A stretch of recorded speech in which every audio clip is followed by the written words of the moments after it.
Hi you guys, welcome back to my channel. My name is Chelsea and I have another word to release to you guys today. And today's word is called pack your bags, be ready to go. Okay? Pack your bags, be ready to go. Now, this is coming from a dream the Lord gave me, and also he said a few things to me, okay? Now, the first thing that the Lord said to me was like it used to be.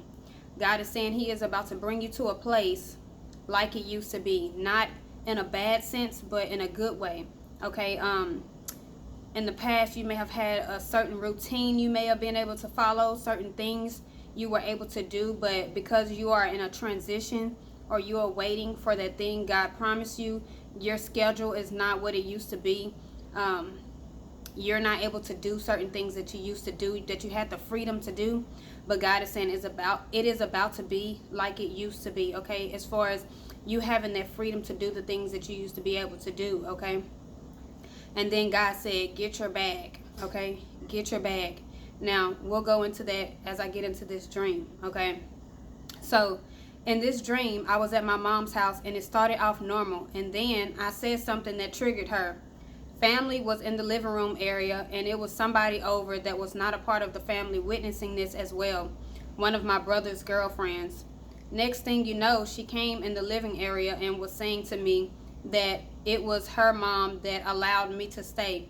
Basically saying that it wasn't her because she's not that nice, but that she had been naive to listen and allow her to convince her to let me stay. As she's saying this in my face, she hits me with a small tooth comb that was still in her hand. She was about to start beating me up at this point because of her anger. Next thing you know, I left. I was sitting in front of a big TV right beforehand, and I think someone said something on the TV that made it seem like everything would be okay. As I'm gone, I ended up in this cafeteria of like a school I went to. People from school were sitting down eating their food, and I kind of was walking around trying not to be seen. I saw people getting food. There was a line, and also I saw them inside getting food. When the cafeteria was about to close, I went in from the exit door to try to get food. I didn't want to go in from the entryway because I didn't want people who knew me to see me. As I walked in the kitchen, it was clean, and they had the leftover food kind of stacked up neatly, like ready to go, maybe in the trash. They looked at each other as in to give the okay that I could get some food, since they were just closing and the food hadn't been thrown away yet, just put up out the way. As I begin to plate my food, I'm taking a few items of everything I see. When I get to the end, which is close to the exit, I see items that belong to other people. One of those items belonged to my mother. The person standing behind the line, like kitchen area, was saying, okay, this is fake and this is XYZ. Like remembering what it is that belongs to other people who couldn't seem to get what it is that was theirs for some trade reason. Next, I'm out of the kitchen, back where all the people are seated eating. I walked kind of towards my brother to find a seat, since he was the only one I knew, but he was not concerned about me really sitting by him. I saw a guy who stopped in front of me, and I dissed him with my hand, basically moving him out of my way and face with my hand. My brother's friends saw this and knew I was not one to be played with. Next, I saw myself walking, trying to sit by my brother a second time, and he was not concerned with me sitting by him. He was talking to his friends, not even paying me any attention, as if he didn't even know me. I sat somewhere around where he was by myself. As I'm sitting, I noticed that I have my duffel bag with me. I had it the whole time I had been in this cafeteria. I also was not put together clothes-wise. I was not fully dressed because of the way I left my mother's house because of how things went down. So it was a little embarrassing how all my clothes were not on and I kind of looked homeless. I also didn't have everything I needed in my duffel bag. And then the dream was over. Whew, okay, just a lot to break down. So, in the beginning of this dream, I was at my mom's house, all right, and it started off normal, and then something I said triggered her, okay? Family was over and everything like that. Next thing you know, she came in the living area and saying that it was her mom that allowed me to stay. Basically, that it wasn't her because she was not that nice. That she should not have listened to her mom, and she was convinced to let me stay. As she was saying all of that, she hits me with a small tooth comb, okay, that was in her hand. She was about to start beating me up at this point because of her anger. Next thing you know, I left. Okay. So, in the beginning of this dream, God is saying that there may be something that transpires for you to exit your transition, but it's not going to be in a positive light, okay? Wherever you are staying, for whoever this word applies to, or whoever you are staying with, don't be surprised if it doesn't go down the way that you expected or thought that it was, okay? For some people, your transition will be smooth, okay? But for other people, there will be an altercation, okay? But recognizing the spirit, what's going on in that moment, since you're being warned now that it may not go down how you thought, but this is the way that God wants you to leave this situation. He's allowing what is going to transpire between you and whoever you are staying with to go down, because he wants to get you up out of this place, and this is the way it's going to happen. So he's warning you ahead of time, okay? I was sitting in front of a big TV right beforehand, and I think someone said something on the TV that made it seem like everything would be okay. All right, so God is saying he is going to confirm to you that everything is going to be all right as you are leaving this place that you have been currently staying at, okay? He is going to send you a signal. He is going to send you a sign that is going to be okay. Because what's going to transpire is not going to look like normal to you. It's not going to look like this is right, like this is how things should go down. So God is going to confirm to you that it's okay, and he got you, and go forward with whatever is about to happen, okay, as far as you leaving, okay? All right, and then as I'm gone, I ended up in this cafeteria of like a school I went to. People from school were sitting down eating their food, and I kind of was walking around trying not to be seen. I saw people getting food. There was a line, and also I saw them inside getting food. When the cafeteria was about to close, I went in from the exit door to try to get food. I didn't want to go in from the entryway because I didn't want people who knew me to see me. Okay, so as I am in this cafeteria, right, there's an entry door and there's an exit door. The entry door is for people who are going into a place of wilderness. They are going into a place of isolation because that's where God has them. Okay, in this cafeteria, there were multiple seats, okay, sitting all around, okay. There was a lot of people sitting down, okay. And so this entryway is for those that God is bringing into a season of mostly isolation with him, okay. The exit door is representing the fact that when you leave the isolation, when you leave this period of pruning and sanctification, you now can get your recompense, okay? You now can get what belongs to you, what the locust stole from you, okay? What the enemy has taken from you, and he has to give back now, okay?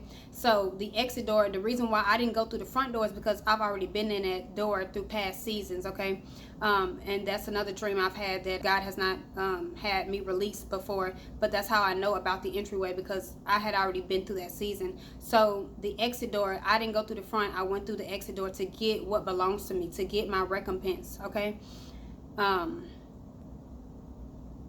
As I walked in the kitchen, it was clean, and they had the leftover food kind of stacked up neatly, like ready to go, maybe in the trash.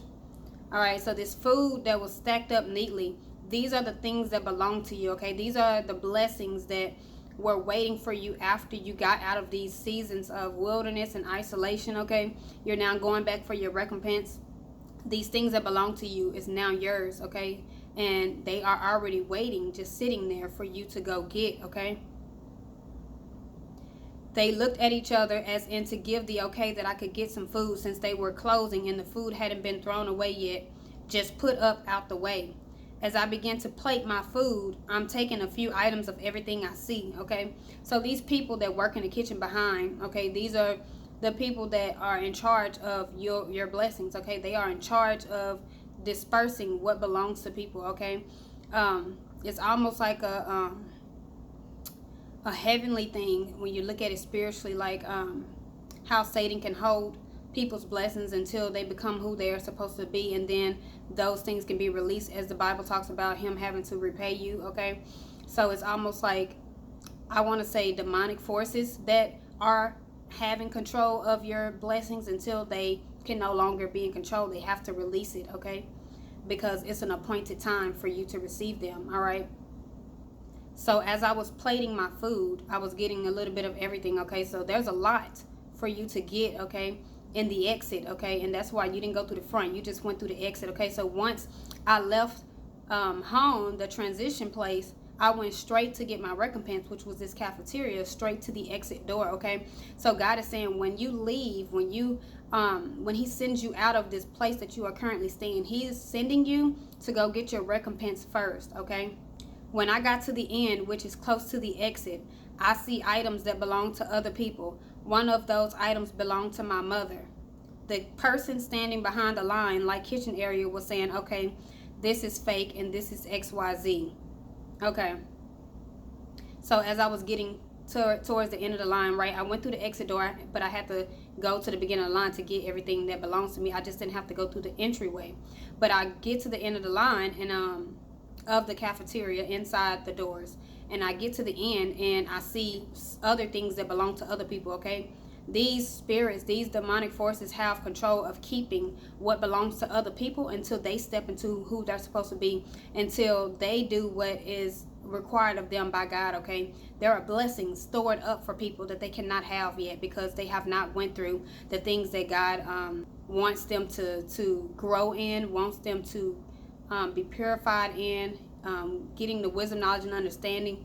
They have not went through that yet, so they have blessings that are still on hold that they cannot receive. Okay, all right. And then they were saying that the people behind the kitchen line, they were saying like, this is fake or this is XYZ. They were trying to keep up with what belonged to other people that can't seem to get it, what was theirs. Okay, and so some people, they have been trying to buy their way into their blessings, but you can't. And that's why they were saying this is fake and setting things aside. Okay, because you cannot buy your way into God's blessings. They come from him. Okay, and then the dream said, for some trade reason. Okay, so there's a trade that has to happen. Okay, and that trade that has to happen is you being in alignment with God's will for your life. Okay, that's the only thing that can allow you to get what belongs to you. Okay, so there are blessings that God gives to his children that they don't have to do anything for because they are in obedience to God. Okay, and there are other things that people are trying to do on their own, which are the fake things that the enemy can recognize, that you still can't even receive a blessing because in the spirit it's not approved. Okay, so there are people that work themselves to death. There are people that do and put different plays together, grinding, all of that, and still can't receive the blessing because spiritually it doesn't belong to you. You're not able to get that thing because it hasn't been released by God for you to receive. Okay, next, I'm out of the kitchen, back where all the people are seated eating. I walked kind of towards my brother to find a seat since he was the only one I knew, but he was not concerned about me really sitting by him. I saw a guy who stopped in front of me and dissed him with my hand, basically moving him out of my way and face with my hand. Okay, so as I leave the kitchen area and I'm seeing all these people seated at these tables, all of these tables were for the people that were entering a season of wilderness and isolation where God is literally feeding them wisdom, knowledge, and understanding. Okay, so that they can grow and go to where God is trying to take them. Okay, so I wasn't actually supposed to be anywhere around these seats. Okay, but I didn't know that yet. Okay, and so as I'm walking towards my brother, because I see somebody I know, the guy that I saw that I stopped and was moving him out of my way was the enemy. Okay, because I can recognize the enemy, I can recognize his tactics, so he was not able to come to me and inflict no weapons or anything of harm towards me because I already recognized him when he was in my face. Okay, and so I removed him, okay, out the way with my hand. My brother's friends saw this and knew I was not one to be played with. Okay, so not only does the enemy know you're nothing to be played with, but even people around, they see your anointing, they see your calling, they know that you are not to be played with. Okay, and then after this distraction with the enemy that came in my face, I tried to sit by my brother again. Okay, and he was not concerned with me sitting by him. He was talking to his friends, not even paying me any attention, as if he didn't even know me. Okay, I sat somewhere around where he was by myself. Okay, so God is saying that after you get your recompense from the exit door, you need to keep walking. You need to keep moving forward. Okay, don't get caught up in sitting with those and being at tables with people who are still learning and growing in areas that you've already passed. Okay, the wisdom, knowledge, and understanding that the people are getting from these tables that they're currently at is something you already have. So you would not be getting poured into. Okay, you would just be getting drained and drained. You're not supposed to be at these tables. You've already passed that level. You've already passed this period for this season of wilderness and isolation that you have been in. Okay, there's no reason for you to be sitting at the table with these people. And so my brother was talking to his friend. Okay, and this represents the fact that people are distracted even in their season of wilderness, in their season of isolation, where God is trying to pull them away from people. They're being distracted by friends, family members, girlfriends, whoever, somebody in their life. They're being distracted. Okay, they're supposed to be learning, getting wisdom, knowledge, and understanding from God, but they are being distracted in their own season of isolation and wilderness. And me going to go sit by myself was me not recognizing that I was not supposed to be at any of those tables with anybody. Okay, and also my brother not paying me any attention represents the fact that you are going to have to be okay with letting people go that you may have had close relationships with, because of the season and the spaces that they are in, physically, mentally, and spiritually. Okay, God is trying to do something with them in isolation. He's trying to do something with them in wilderness, and they cannot pay attention to you because they can't even pay attention to God. Okay, and so be okay with having to leave people where they're at. Okay, you may not be as strong and connected to these people as you was once before, because you have grown, you have changed so much, and God does not even desire for you to even be sitting with them. Okay, because you're way past what they are just now walking into and supposed to be paying attention to and learning from God. Okay, as I'm sitting, I noticed that I have my duffel bag with me. I had it the whole time I had been in this cafeteria. I also was not put together clothes-wise. I was not fully dressed because of the way I left my mother's house, because of how things went down. So it was a little embarrassing how all my clothes were not on, and I kind of looked homeless. I also didn't have everything I needed in my duffel bag. All right, so God is saying that when you get your bag, when you pack your bag, he's saying have a bag ready to go, because this interaction, this altercation that can happen with whoever you are staying with could happen any day now, could happen in a few weeks, I don't know, a couple months, whatever God is putting on your heart. He wants you to have a bag prepared and ready to leave. Okay, because of what may transpire. Okay, so you need to be able to get your bag and go. Okay, I was not fully dressed. Okay, and so this represents God saying two things. One, pack some clothes in this bag. Okay, because it may not look pretty when you leave. And so he wants you to have a couple of items, to take with you. And also he's saying, don't worry about having everything, okay? Because I looked at homeless, all right? God is saying, do not worry about having everything to go, okay? Because he's saying he's going to give you the things you need when you get to where he's taking you, okay? After you get your recompense, you got your duffel bag, wherever he is leading you, he's going to provide for you when he get there, whether that's more clothes, whether that's instructions, directions. Don't worry about having it all or having it all together, with knowing what's going on.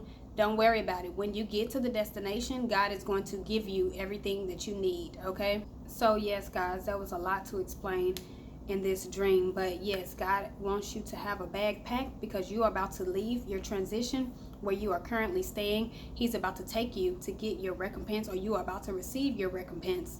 And once you receive that, you are about to be leaving, okay? Don't worry about who you have to leave behind. Don't worry about what other people are having to walk into and what they are about to experience and go through.